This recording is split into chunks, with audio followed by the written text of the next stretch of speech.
لن نكون من هؤلاء المتخاذلين، من هؤلاء القاعدين الخونة الجبناء أو الطماعين بالدنيا.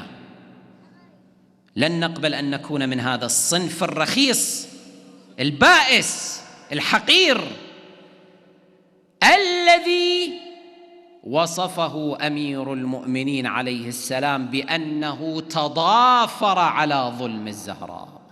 وستنبئك ابنتك بتضافر أمتها على هضمها. وبينا أكثرية الأمة ما باشرت ظلم الزهراء وهضمها. فما معنى كلام أمير المؤمنين أن الأكثرية تضافرت؟ بمعنى أنها خذلت، سكتت. هذا الواقع لازم يتغير على يدكم أنتم.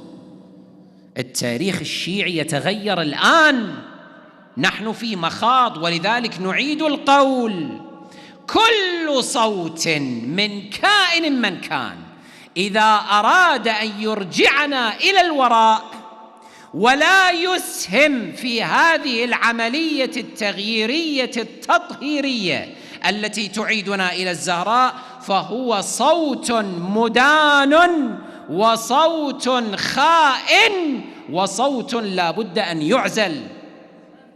لا بد، ما راح نسمح أحد يرجعنا إلى الوراء. الأمة تتقدم الآن،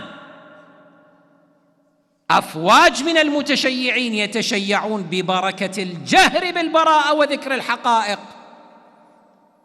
هذا المنبر قلب دول وكيانات، منبر البراءة.